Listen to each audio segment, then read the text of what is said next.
Hi, good evening. I'm Lonnie Stonich, the Executive Director of FAN. We're a nonprofit that presents programming exploring human development across the lifespan. I'm honored to welcome you to tonight's conversation between Kate Manne and Roxane Gay. Thanks for joining us tonight. Our YouTube channel has an archive of over 300 videos of past events, so be sure to subscribe to the channel to get updates when new recordings are posted. And now, some introductions. Kate Manne is an associate professor of philosophy at Cornell University, where she's been teaching since 2013. Before that, she was a junior fellow at the Harvard Society of Fellows. Professor Manne did her graduate work in philosophy at MIT and is the author of two previous books, Down Girl and Entitled. Roxane Gay is a contributing opinion writer for the New York Times. She is the author of several books, including the New York Times bestselling Bad Feminist and Hunger, and the nationally bestselling Difficult Women. She is also the author of World of Wakanda from Marvel. Professor Gay has several books forthcoming and is at work on television and film projects. She also has a newsletter, The Audacity, and once had a podcast, The Roxane Gay Agenda. And now let's welcome Kate Manne and Roxane Gay. So, good evening, Kate. How are you doing? I'm doing well. How are you, Roxane? I'm pretty good. How is book launch going? It's going well. It's been wonderful to have some in-person events, and that's been a first for me since my last book hit during COVID. Ah, And yeah, really good vibes and conversations. So yeah, I have to say it's just such an honor to get to do this with you. You're one of my intellectual and moral heroes. So I'm so grateful to get to have this conversation. well, I'm excited to be here too, and I'm a big fan of your work, and more importantly, a big fan of this book, which I read an early copy of last year. And one of the things that struck me was one of the epigraphs in the beginning of the book, where you quote Rachel Wiley, who says, "I do not owe you shrinking." And I love that that's the way you open this book because it's really a chronicle of how you came to terms with fat phobia, both internalized and externalized. And so I would love for you to share with us, how do you learn that you don't owe people shrinking? Because especially as women, Mhm. we're often told that we should shrink, that we should make ourselves smaller, that we should not really have any wants or desires or hungers. That's, I think, exactly right. I think as a girl or woman, my experience is really the rule, not the exception. I previously had dieted and undertaken intense exercise programs and taken pretty heavy-duty appetite suppressants for some 25 years in a real attempt to make my body as small as possible. And it was really starting to see this as a political project to make girls and women not only small, but also meek and quiet, to make us take up as little space as possible, both visually, but also metaphorically in the world of ideas, in the world of discourse, and in terms of our moral opinions, to use a word that is dear to your heart, I believe, given the title of your last book. Yeah, it's meant to make us be shrinking in ways that ultimately I felt just really I needed to resist, and I had an obligation to resist as a card-carrying feminist and as someone who on paper is so against patriarchal norms and expectations, and yet the project of trying to make my body conform to them had really consumed me for all of this time.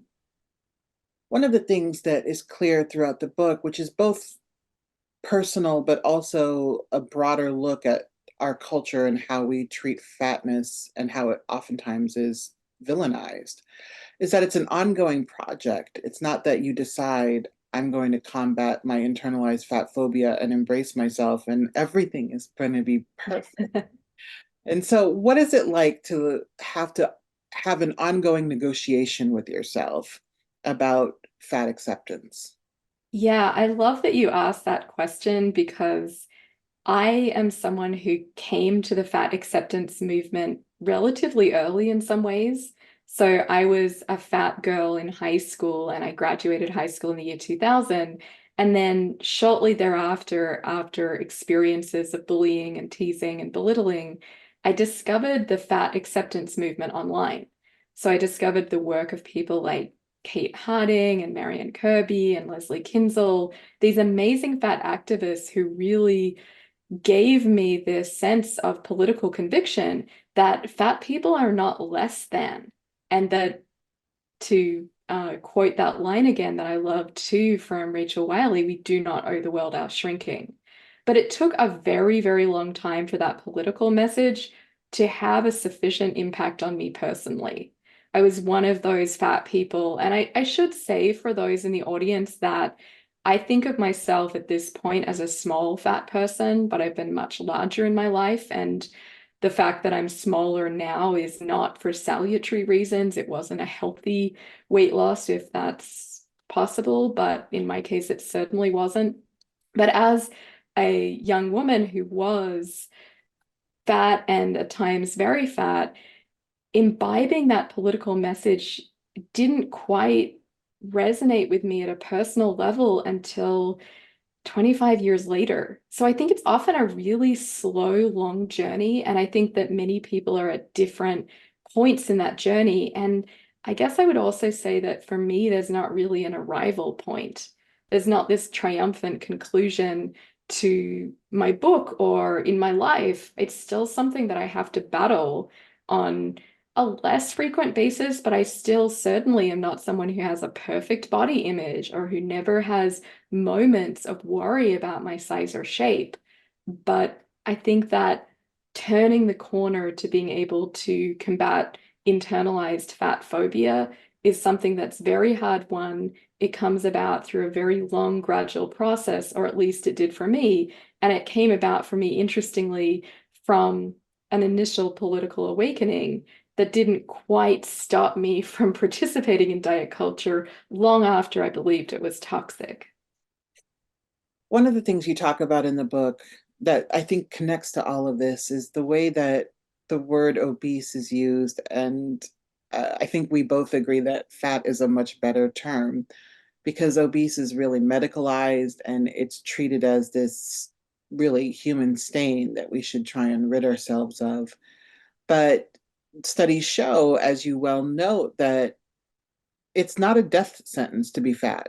And yet, people really do treat us like the Walking Dead.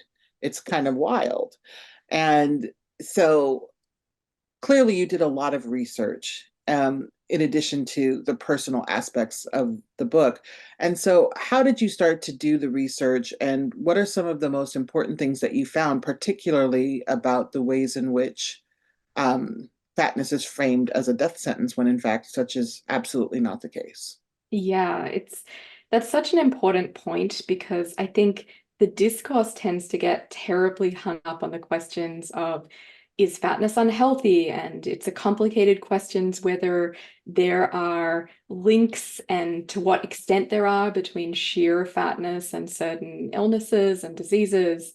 The question is often, is this mere correlation or is it causation? Because fat people face such weight stigma, they face weight cycling that has ill effects on the human body, and they also face such inadequate medical care that we should be careful about drawing conclusions about larger bodies because there are so many confounding variables. But in my own life, I was a very fat person who was very healthy.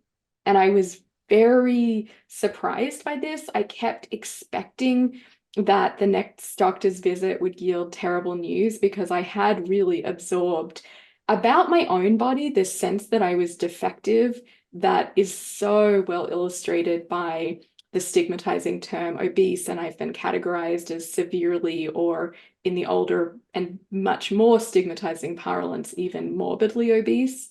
And I found that I actually did have perfectly healthy blood work and great blood pressure, and I could move easily and freely. And of course, everyone's experience differs, but I found myself originally confronting this topic partly because I was a very fat person who was in excellent health and I was contemplating weight loss surgery.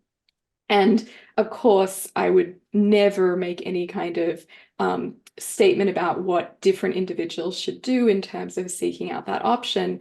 But for me, I realized that it wasn't obvious to me why I was seeking this option when I was in good health and when my body was a comfortable place to be in ways that I think would have been compromised by that option in my own case. So that set me on this path to researching the possibility of being fat, including very fat and healthy. And it is certainly possible. It's possible because it's actual and it's instantiated by many people who testify to that possibility and who I just think aren't adequately listened to, either by medical authorities or within the discourse at large. So one influential piece of research that is really foundational in this book is Catherine Flegel, a CDC researcher, is finding that the relationship between weight and health can be basically represented by a U-shaped curve, with people who are in the overweight category, which is where I happen to be right now, having the lowest mortality risks, statistically speaking. So even though we're often told still that we need to lose weight in the overweight category, it's not clear why that should be when we're at the lowest mortality risk. People who are moderately obese have similar risks to people who are normal weight. And while there are correlations between being above that weight, there are also correlations between being under that weight and having certain health risks. So yeah, it's a complex picture, the relationship between weight and health, obviously, but I really wanted to try to build on work that has been done by many amazing fat activists like Aubrey Gordon, like Virginia Sole-Smith, and so on, to show that whatever the relationship exactly, fatness is not a death sentence. And there are many of us living happy, healthy lives whose voices should be listened to and who shouldn't be gaslit into feeling that we're obligated to change our bodies. Although, of course, I think that people are perfectly entitled to do so if that's the best option for them. Absolutely. You know, that reminds me of something that was very profound for me when I first read it in Sonia Renee Taylor's The Body Is Not an Apology. I'm messing up that title. But in it, she writes that we actually don't owe anyone good health, because one of the primary things that we hear as fat people is, oh, you know, you're going to be a drain on the healthcare system and this, that, and the other. And this idea is so deeply embedded even in doctors that when you have pretty good blood work, they still like look at you confused. And like sometimes my doctors are like, I'm going to rerun it. And I'm like, you can run it 100 times. The numbers are not going to change. And it's interesting that so much of the discourse around fatness is framed around health, as if there is this societal obligation to be healthy, and that is like a moral goodness. And when you aren't healthy, it's a moral affront. And so, do you know how we can begin to decouple health and weight and also this idea of obligation from each other? Yeah, I'm so glad you asked that, because there is a piece of this discourse, even in my own book, that is weird, which is like having to advertise your health status, which is really nobody's business. It's between you and your doctor and maybe family members, but that's about it. Having to advertise your health status as a fat person as a kind of defense of your body really points to something kind of noxious in the discourse. It's as if we single out very particular groups of people. And I think this is true of fat people, drug users, to some extent smokers, a few other groups. I think it's also true of people with disabilities. But there's a very particular class of people who, if there's any elevated health risk, then we're somehow regarded as blameworthy, rather than the thought being, well, maybe we need to give you better care. And maybe we need to ensure you get great preventative care if there is an elevated risk. But people have the bodies they have. And the idea that someone would be both presumptively unhealthy, but also too unhealthy to get health care, that's wild. I mean, if that sounds wild, it's because it is. There shouldn't have to be this demonstration of health on the part of a fat person in order to be validated. So in my chapter on health in the book, I both try to say this is a complex relationship. I don't want to deny certain correlations by any means. I think they're incontrovertible, but as well as being careful about whether it's mere correlation or causation of fatness and certain health problems, even if we discover that fatness does cause certain health problems, fat people still deserve adequate medical care and compassion and humaneness and decency, and that shouldn't be controversial. And yet somehow it is because of this moral imperative to be healthy, which does not apply to people in thinner bodies. People who take great risks like skydiving or mountain climbing or Grand Prix racing, or even smaller risks like getting tattoos or tanning your skin, to use an example of Anne Eaton's, they're not subject to that kind of moralism. So it's not that we regard all health risks as bad. We are very selective about who we single out for censure and blame. And it Mhm. has a lot to do with bigotry. Mhm. And I think it's also a lot of it is gendered Yeah. because Yeah, women, I mean, fat men do deal with fat phobia, but sure. I think it's entirely different and nowhere near as pervasive as the fat phobia women deal with. So when a man, like I rewatched Free Solo the other day, and this is the dude who climbs up sheer rock faces without any equipment Whoa. and no attachments to the wall. So when these free solo hike climbers climb and they fall, they die. Yeah. And nobody Gosh. treats that as a danger or as a problem. When Hmm. that's far riskier than, quite frankly, anything I will ever do in this lifetime or the next. And you bring up something I think that was incredibly important, which is that like we're kind of damned if we do, damned if we don't. We're told go to the doctor. We go to the doctor and they don't even believe what they see sometimes. Or you go for, I remember many years ago, and I wrote about this in Hunger, I went to the doctor for a sore throat because I had strep. Hmm. And the very first thing he wrote on my chart was morbidly obese. And I was like, my throat is not fucking fat. Sorry. No, it did not gain weight. Your throat is just You your just need throat. to give me some penicillin or amoxicillin or whatever. And so that also makes me think about weight loss because we have a lot of judgments around weight loss. Like fat people are told time and time again, lose weight, but we have a lot of moral judgments on how the weight is lost.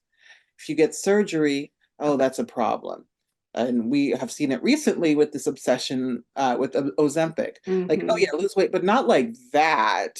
That's too easy. And none of these solutions are easy, and very few of them are permanent, which you also write about in the book.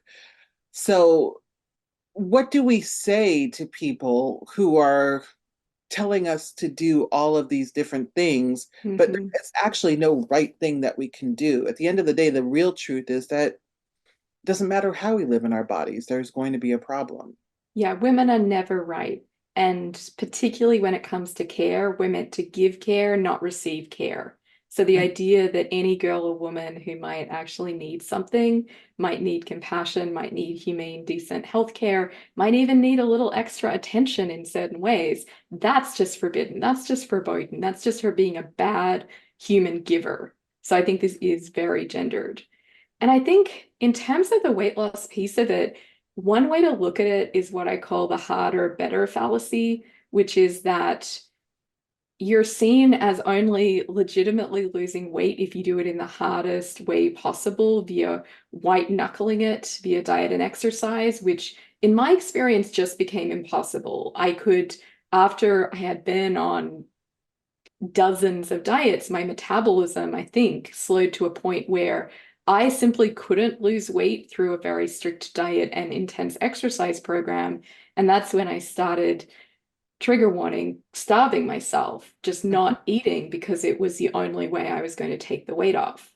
But more broadly, with the advent of new technologies, including weight loss surgery, including things like Ozempic and Wegovy to lose weight, there's this sense that it's the easy way out and that people should be taking the brutally difficult way of restricting their food intake intensely. And that's just rubbish. I mean, I have all sorts of worries about people feeling obligated to take those routes. I think they're perfectly entitled to do that with their bodies. I just hope people are fully informed of the risks and not subject to pressure to do that in the society that we have. But the idea that it's worse because it's easier, that makes so little sense. Easier is better, actually. But yeah, this idea that what's hardest is better is also, I think, part of why we value thinness so intensely. Because in a calorie abundant social environment, being thin is very hard work for a lot of people. And so it's overvalued because it's a sign of both how hard you work, but also how much money you have to pour into things that keep us thin, like Peloton bikes and overpriced salad delivery kits. So yeah, there's a sense that thinner is better because it's harder to achieve, and that weight loss is better when it's achieved by the hardest means possible. And I think just debunking all that is really important to do, independently of what you think of the goal of weight loss, which is a goal I'm really skeptical of, both because I think it's not sustainable for many people and because I think body diversity is actually a beautiful thing. But yeah, whatever you think about the goal of weight loss, we shouldn't be begrudging people easier ways to do things that they're going to do anyway. Mhm. Yes, the idea that we have to suffer, that we have to like work for it, as if it's just a cakewalk with some of these things. Like they're Oh, very, very difficult. far And from it. they, the collateral, I don't know if it's damage, but the collateral side effects can be quite brutal. And so it's always interesting when people do frame it as you didn't work for it. Like the hell I didn't.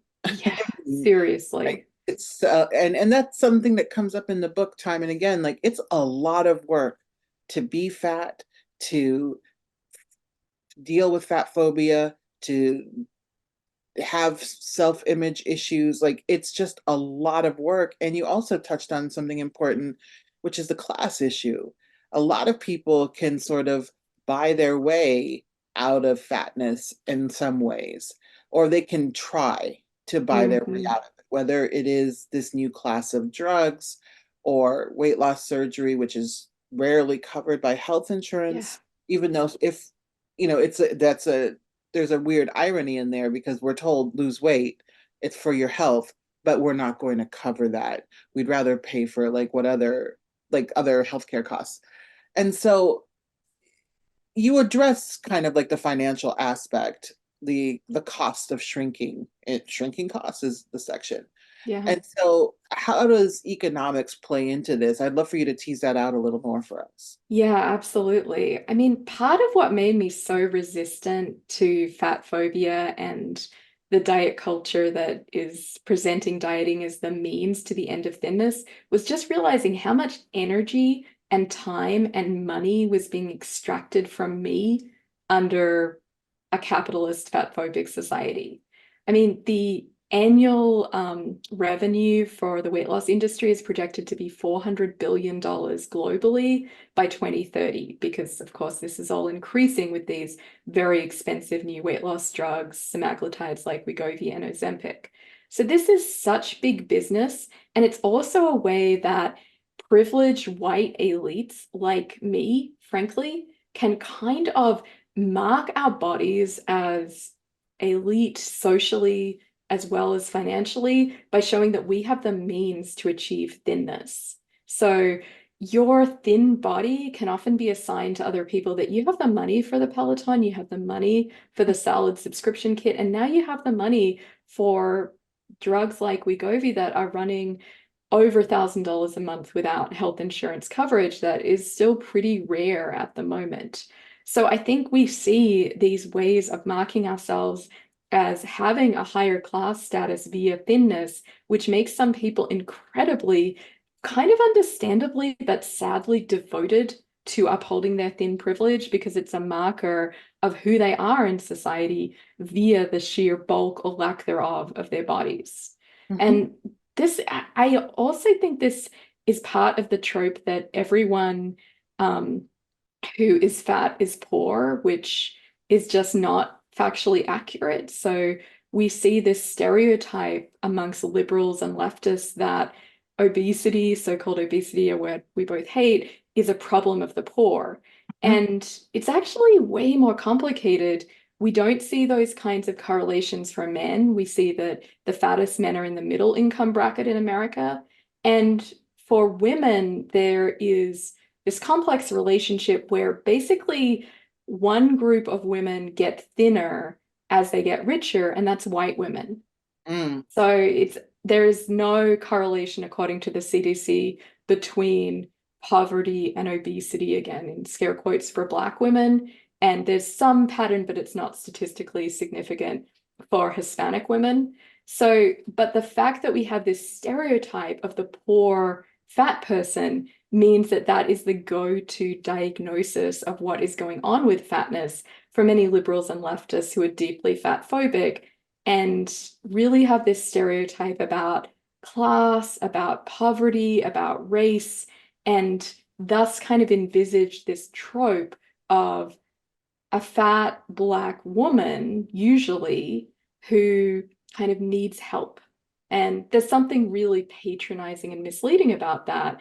And I do think that there is an element of just reflecting the way that thinness is this powerful proxy for class and racial privilege that makes it so noxious and so much something we need to combat in order to address these other forms of oppression too. Hmm. And, it's interesting because you would often, I would like to assume that leftist activist communities would be less fat phobic, would embrace fat acceptance. And that has never been the case. It's interesting that supposedly progressive communities oftentimes have the very same value systems as conservative communities, and we're also seeing that in all kinds of ways right now with the war in Gaza and um, the forthcoming election. And so, how do you get people in progressive communities to confront their fat phobia and to really understand the intersections of fatness and how, like, really every major social issue, it's about so many different things, including race, gender, class, um, community, and all of these different things that we tend to assume don't connect to fatness, but they are absolutely foundational to fatness. Yeah, completely. I honestly think, Roxanne, that is the best strategy I know, and this is still a work in progress for me because writing about this subject, I really feel like there's huge hostility from the right and there's often silence from the left about this topic. There's just this complacency among people of my left-wing political ilk about fat phobia. But one thing that I think helps to point out here is, just as you said, we cannot address forms of oppression that liberals and leftists reliably at least pay lip service to caring about, like racism, classism, ableism, misogyny, transphobia, ageism. We can't address any of that without addressing fat phobia. I mean, the role of fat phobia in both historical anti-Blackness and in perpetuating anti-fatness today has been brilliantly pointed out by scholars like Sabrina Strings, who points out this powerful way in which fat phobia was a way to justify the brutal treatment of Black bodies during the transatlantic slave trade.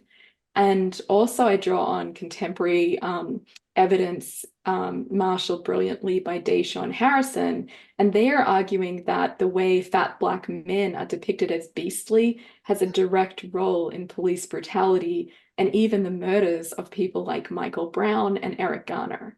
And so I think perhaps that is one strategy that can be effective in combating some of that complacency, which is to say, we really can't resolve some of the social issues that people are posting lawn signs about. The big kindness matters lawn sign, Black Mhm. Lives Matter, and science is science, or whatever it is, love is love.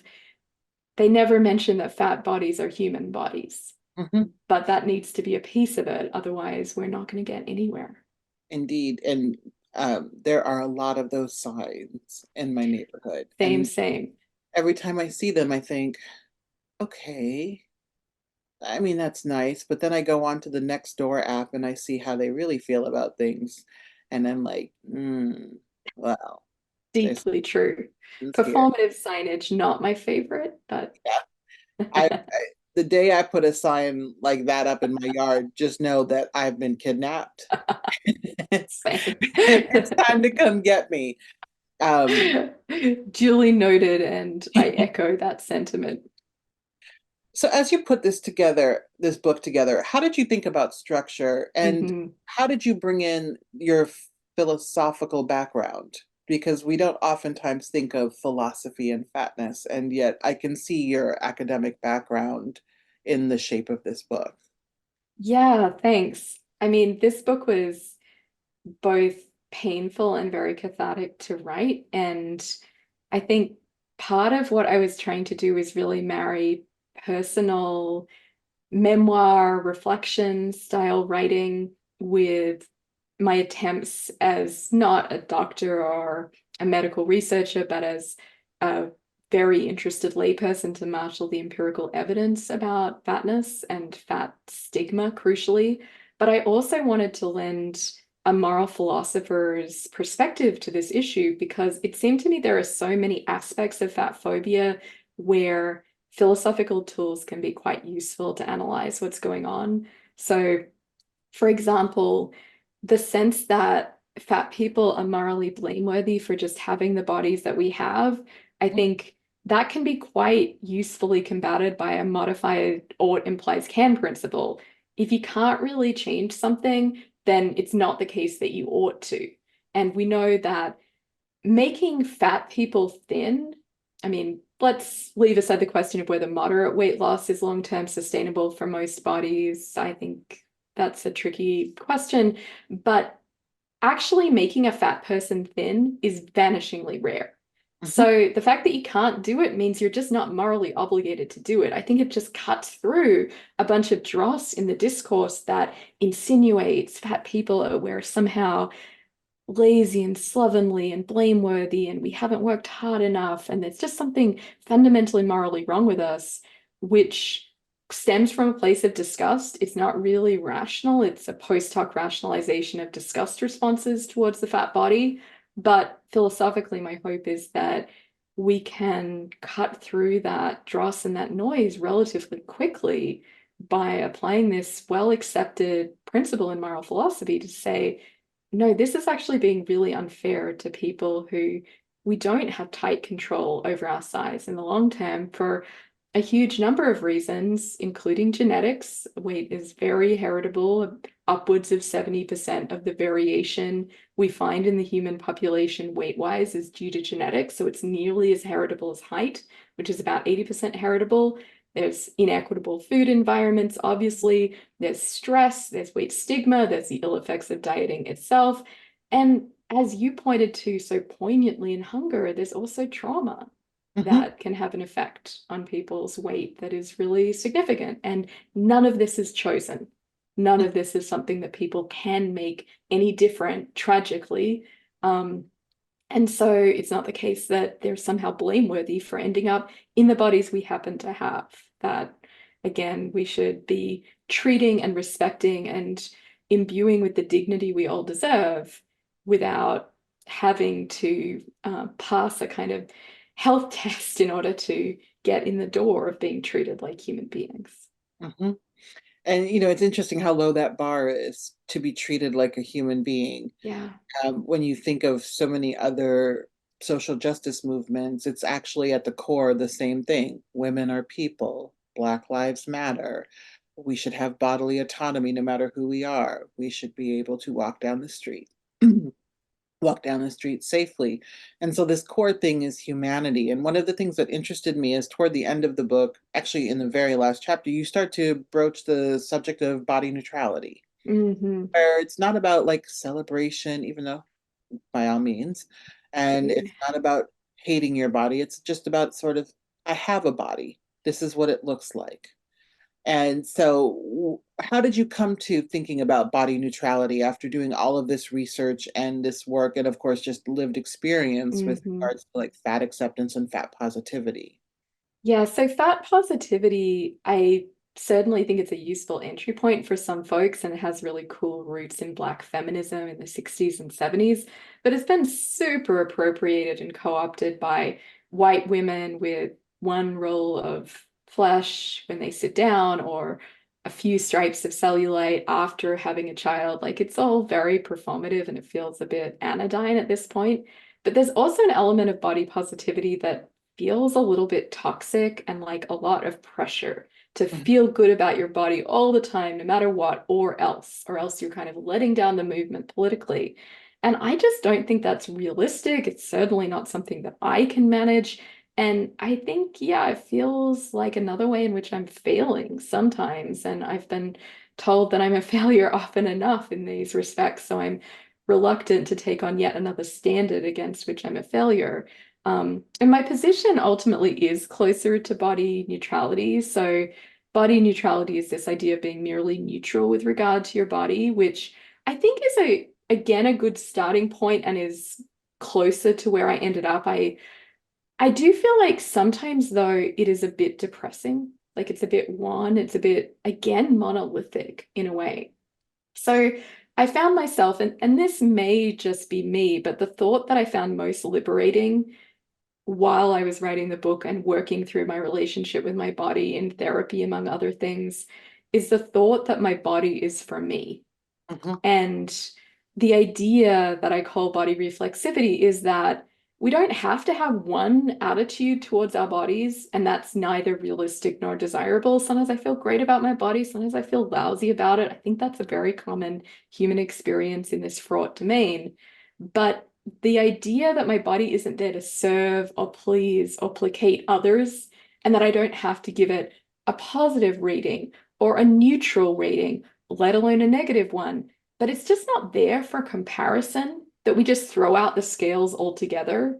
That was an idea that I found personally liberating, because I can appreciate other things like sunsets and dogs. And for that matter, I think we do this with children's bodies without thinking of them in this relentlessly positive or neutral or negative way. Like, we don't have to go around being positive about the bodies of dogs, because we just know, like, dogs are all different and they're all wonderful and their bodies are meant to serve them, and that's kind of that. And so this idea that, yeah, it's not one attitude, it's about the perspective of who the body is for, namely its denizen, that I found ultimately helpful for me, and I hope is helpful for some readers too, navigating this, again, incredibly fraught territory. Mhm. And I think the body being for ourselves is such an interesting framework because, especially for women, um, and I think for anyone who lives in an unruly body, a body that veers from the supposed norm, it's a public text. People project, they make assumptions, they have preferences as to what you're doing with your body. So to reclaim that and say, you know what, that may be all happening, but my body is for me, I think is a very powerful thing. Um, and the challenge is always, how do we get from here to there? And Mm-hmm. not only that, how do we stay there in that place where we believe these things, where we believe that we have every right to be in the world, we have a right to live in our body as we see fit at any size. Um, and so I don't really Yeah. question, it's just more, I think these are things that are really interesting that we have to grapple with because, as you say, fat positivity in particular and body positivity can feel very oppressive. Because sometimes it's like, I'm 49, like, I can't be positive today. I'm 40 and I've never managed it a day in my life. So I I try so hard, but it's not even like my natural setting. same. I'm not like negative at all, actually. I'm just quiet and a little bit just relaxed, and I'm not going to get too excited or too, I'm not going to go too up or too down. I'm very just in the middle. And so it's hard for me to even imagine ginning up excitement about like being alive. Um, I get through. am pretty negative and I sort of own that. I view myself as like negative in an upbeat way, where my job is to notice things in the world that are horrible for people and to complain about it loudly, which garners me much hatred in some quarters, but I hope is an exercise in solidarity with people who don't necessarily have the kind of institutional privilege that I have, or the modest but real platform that I'm very privileged to have. But I think your observations are so on point, Roxanne. And one way that I have thought about it is I have an easier time holding on to the idea that my body is for me when I view it as an exercise in a personal attitude that reflects a radical politics of autonomy. So the idea of what political problems we could solve if we had this attitude that my body is for me, your body is for you, and likewise for every single member of the audience, for every person on Earth, for every, I would say, non-human animal on Earth too. Imagine what would follow about the politics of abortion. We would just regard abortion as a human right. Imagine what would follow about trans rights and trans kids too, getting to be who they are in a way that would be just unquestioned. And again, bodily autonomy would be where it was at in terms of the discussion and not the relentless policing of gender. And think too of the ways in which even our practices of eating, I think, might be very different. So this is where I've been really influenced by my friend and the brilliant author Virginia Sole-Smith to think about the family dinner table as a place where we can cultivate an atmosphere of autonomy and connection and curiosity, and we're not policing what my daughter eats or bites of broccoli. We provide nutritious, tasty meals, and she gets to decide what of the foods on offer and how much of those she eats. And that, of course, owes to the older idea from Ellen Satter of division of responsibility. But I think Virginia's piece of it that I find so powerful is instead of trying to police a child's intake, we view our job as parents, and this is true of any adult who's in community with children, as being one of cultivating bodily autonomy and helping them trust their own bodies and listen to their hunger and satiety of fullness cues, rather than thinking that their bodies have to be a certain size or shape or end up in a particular configuration in terms of their gender expression. So yeah, I feel really passionate about the idea that my body is for me as the personal piece of this overarching political vision that is very basic, very simple. It's not a very complicated idea, but I feel like it could go a long way in these different sectors I care about, of saying the idea of, say, policing people in this way is just fucked. It's just fucked. It is, and it's frustrating.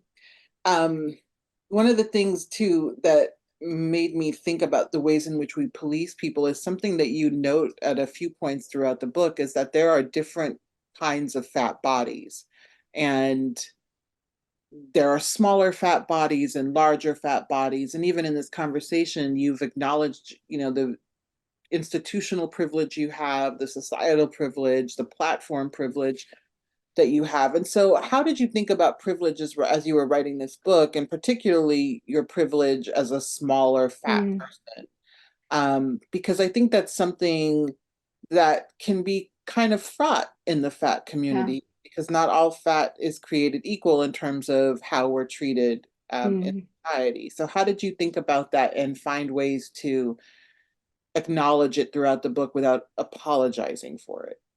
Yeah, I'm still wrestling with this because I'm super aware that from some angles, I don't really look fat at all. And I think I am. I think it's fair to say, but I could readily understand someone who felt somewhat hostile or just resentful about me speaking on behalf of fat people, as someone who is in a smaller fat body and who, yeah, doesn't necessarily look fat from every particular angle that that I show up in.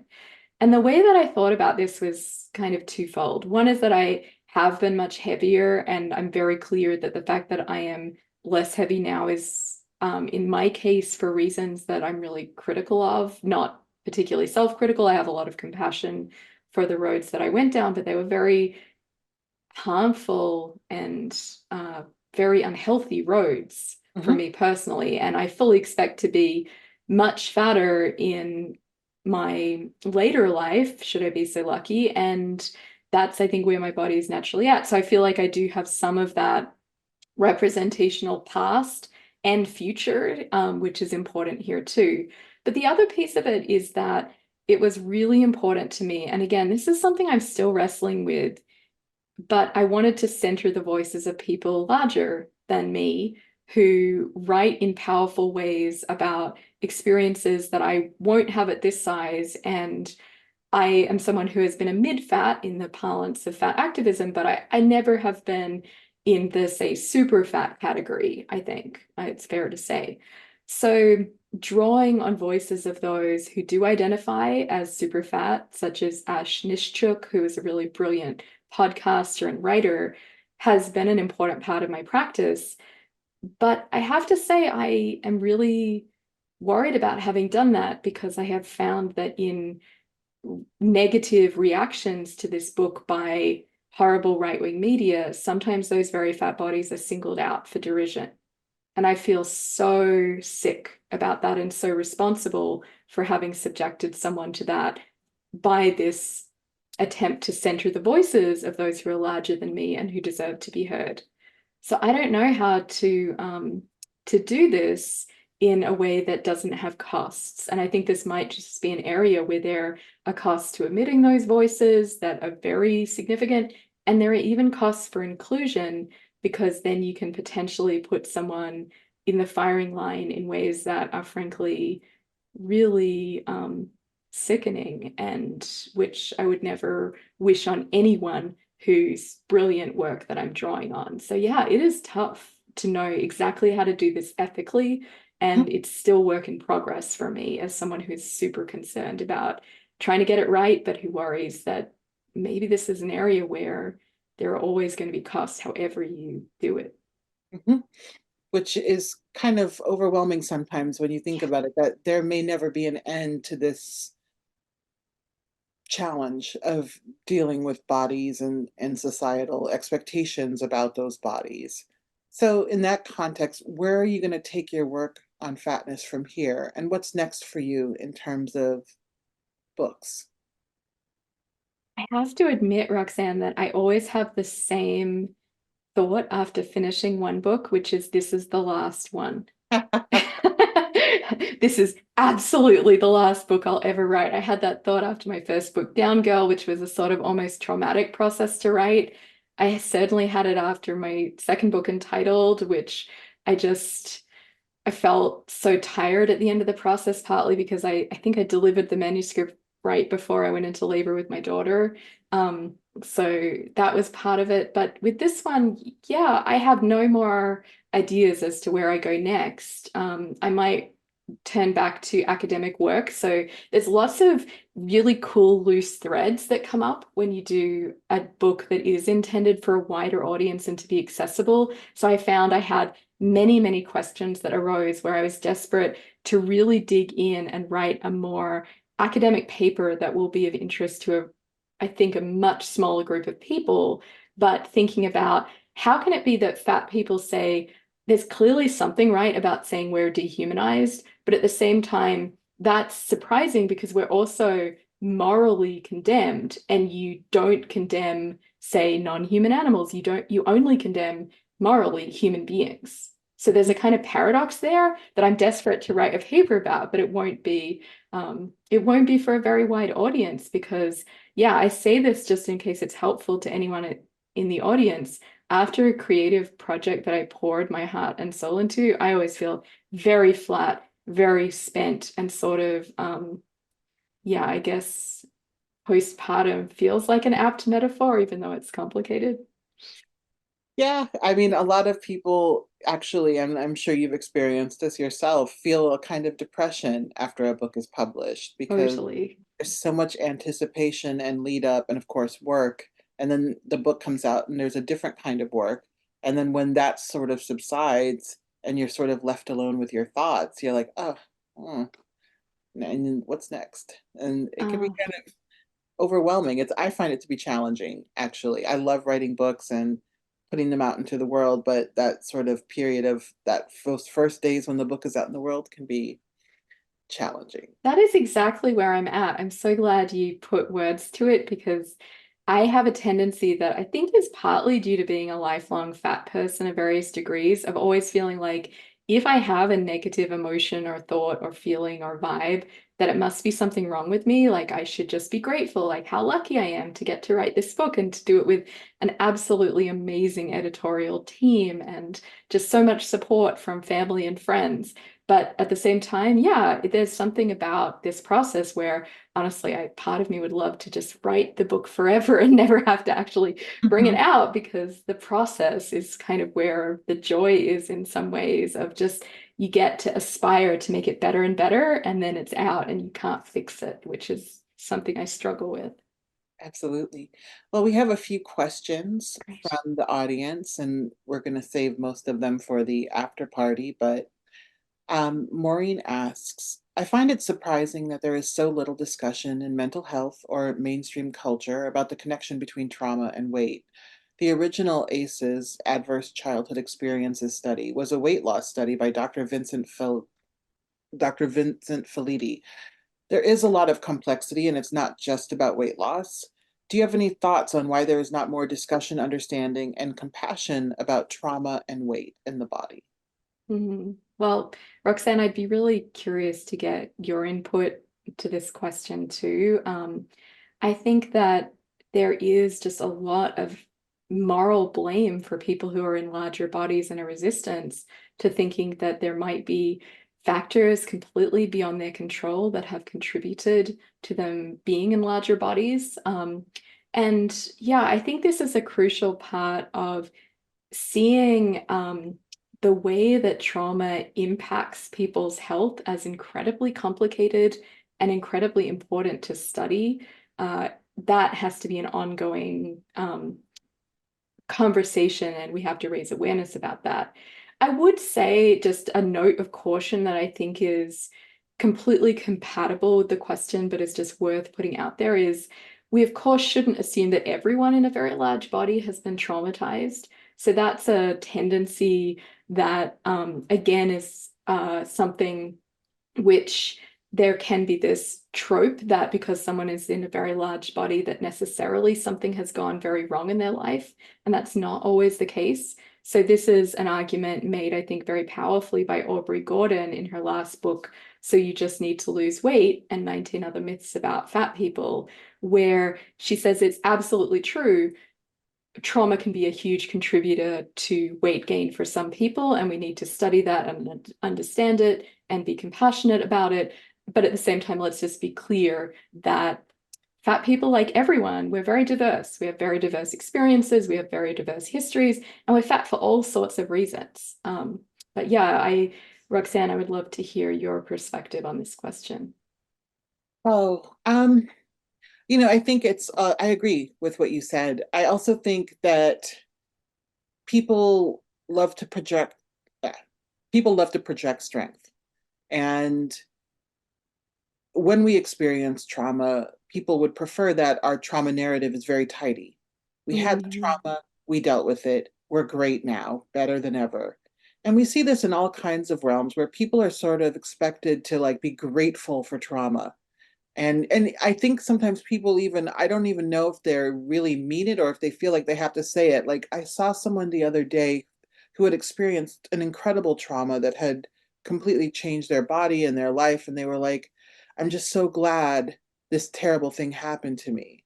And I thought, do you really believe that? Or do you just feel like you're supposed to be really positive and like embrace trauma? And I think that so many people try to hide trauma for whatever reason. A lot of times it's shame. A lot of times it's that our culture is not interested in knowing about how we suffer. And so I think it's because people want to look away from trauma that they're not even going to begin to contemplate that there could be long-term ongoing physical repercussions, even though there are entire bodies of work dedicated to showing that this is 100% the case. And that can be incredibly frustrating, I think, for people who work in the space of fat activism and just fat discourse in general, because then there's just no room to talk about the realities of our bodies. And it's also kind of frustrating because you're often put in the position of having to frame the connection between trauma and fatness as an explanation or like an apology. Mhm. I have a Mm. justifiable reason for being fatness. And so you have to be very careful in how you talk about it so that people recognize I'm actually not apologizing. I'm not suggesting that like I have a good reason for being fat. This is just the reason or a reason, a one among Mhm. many. So yeah, I think about it quite a lot. And I do wish that there was more explicit cultural dialogue around the various ways in which our bodies carry the challenges in our lives. Even when we're like, we don't need that anymore. The body's like, I'm gonna hold on to it. Thank you. Yeah, that's so helpful and insightful. Thank you. Of course. I certainly think that there's just a way that it's all meant to be over, and that sometimes, I mean, I don't begrudge anyone the label survivor if that's what works for them, but the idea that you've survived and it's Mhm. like you're on the other side of it and it's not this ongoing process that, yeah, can be tricky because it can be about surviving and not being a survivor in a post-tense way. Absolutely. Kate and Roxanne, I want to thank you for just such an incredibly thoughtful, deep, meaningful, full conversation. There were so many great points made. We were busy adding in some links as you were mentioning such great collaborators and other thinkers on this topic. I want to thank you both for really taking your time and walking people through the topic. It was really, really, really enlightening. For those watching, I want to remind you that we're going to have another hour with Kate that's going to start in about 7 minutes from now at 8:05 Central. The way that you get to come and hang out at After Hours is you buy a copy of this amazing book from our partner bookseller. We've been putting the links in chat.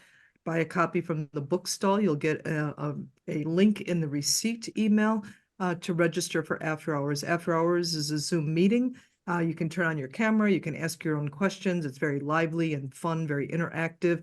Come hang out with Kate. There were so many wonderful questions submitted tonight. Excuse me. And I hope that many of those individuals will definitely support Kate and support Kate's work as well. So thank you so much for that. I'm going to ask, I'll put in one question here. We have about 2 minutes. So I'll put in, I'll ask a quick question here that I think is echoed from a couple folks in different ways. Pardon me, I have a little bit of asthma and it's been acting up a little bit. This is from Laura. She says, the idea that thinness equals health and fatness equals sickness is a strongly held notion. How do you nudge people to consider that it is not so clear cut? Do you cite scientific studies or is there a better tack to take? I think people are kind of asking, so what are some behavioral activations that people can do? How can they in their life what can they do what are some not solutions, that's a tough word, but what are some actions that people can take? Yeah, well, I think drawing the U-shaped curve is useful.